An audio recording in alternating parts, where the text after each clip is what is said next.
Comme ils ont du temps avant le spectacle, Yanis l'emmène dans un café.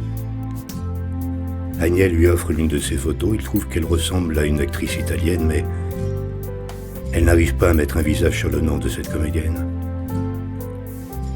En sortant du théâtre, Agnès cite à Yanis une phrase de la pièce qu'elle apprécie. « La femme et le diable, je les mets dans le même sac. » « Alors il faut être le diable, » répond Yanis. Yanis appelle Agnès, lui demande de longer le quai pour qu'il puisse la rencontrer. Il apprécie ses talents de couturière, car elle a fait elle-même sa cape. Il en veut une comme la sienne.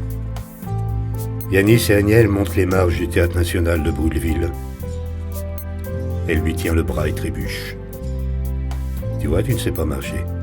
Tu ne vas pas sortir toute seule. Il faut que je sois là pour te retenir quand tu vas tomber, lui dit-il.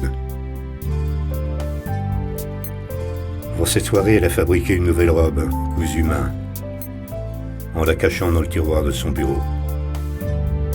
Il lui demande de tourner sur elle-même pour l'admirer. Et dit « Tu es vraiment doué pour beaucoup de choses. C'est la mode anglaise avant-garde. » Une fois assis dans les fauteuils, il lui a caressé les genoux, puis lui a tendu la main pour qu'il y mette la sienne. Mais Agnès y a déposé ses lunettes.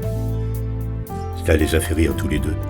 Maintenant, Agnès n'en peut plus d'attendre sa majorité, qui ne résoudra rien par rapport à sa famille. Elle sait qu'on ne la quitte qu'une fois mariée.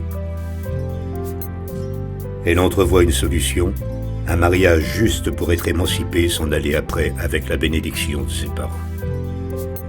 La vie lui a apporté sur un plateau le futur époux en la personne de celui qui vient de signer ses papiers pour le constat amiable lors d'un petit accident avec sa voiture.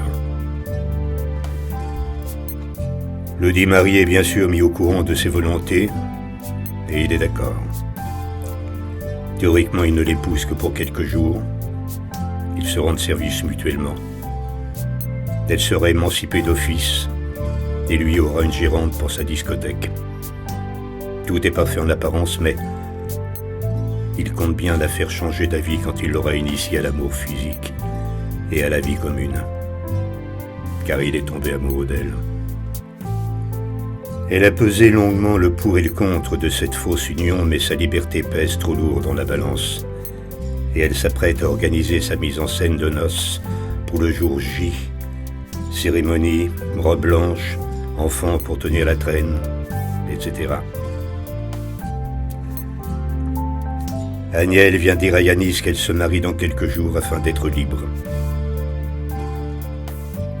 Pour ne pas inquiéter Yanis, elle n'a pas voulu lui dire qu'elle serait hébergée à Deauville chez le frère de son ex-mari, dans l'arrière-boutique d'une auto-école, sur un sac de couchage, sans aucun confort. Comme elle est la seule de son équipe à pouvoir être hébergée sur place, la directrice de la marque de produits de beauté pour laquelle elle travaille a accepté de l'envoyer là-bas, au bord de la mer. Elle en rêve tant dans la chaleur de juin à Paris. Après tout, lui aussi ne lui donne pas de moyens de le joindre lorsqu'il est à l'étranger pour son travail, et s'entourer de mystères ne peut que faire grandir leur passion. Quand Yanis est venu la voir à Paris, elle n'était pas là. Et il n'avait aucun moyen de la joindre. Il a peur maintenant d'être à nouveau blessé dans son cœur et cela le perturbe énormément. Enfin, il vient de perdre sa confiance en elle, sa confiance en lui, sa confiance en leur amour. Et elle ne le sait pas. Agnès a froid dans la nuit parce qu'il lui tourne le dos. Elle rentre de la plage avec un énorme poisson trop grand pour le four. Yanis vient l'aider. Elle cuisine à la perfection, d'autant plus qu'il apprécie énormément ce qu'elle fait, ce qui la change de son ex-mari qui critiquait toujours sa cuisine. Elle met sur la table les assiettes qu'elle trouve dans cette maison louée pour les vacances, mais Yanis se révèle maniaque. Il veut des assiettes plates puisqu'il n'y a pas de soupe. Elle les change donc en riant puis vient s'asseoir sur ses genoux. Il l'embrasse mais dit qu'il préfère garder son sang-froid et se remettre à écrire. Yanis fume en pleine nuit. Il a mal au rein. Elle lui donne une aspirine. Elle fait un cauchemar écrit dans la nuit. Elle a vu en rêve 2 hommes l'attendre dans un escalier sombre pour l'emmener loin, très loin. Aniel est trop jeune pour comprendre les perturbations et contradictions de Yanis. Par son attitude, il a détruit son image d'elle-même.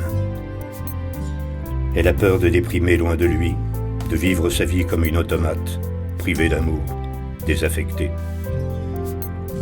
Bien sûr, elle peut s'amuser à séduire tous les hommes de la Terre pour se réparer, mais elle n'en voit pas l'intérêt. Elle en conclut: les hommes sont tous des martiens, je préfère vivre avec moi au moins. Il n'y a pas d'histoire.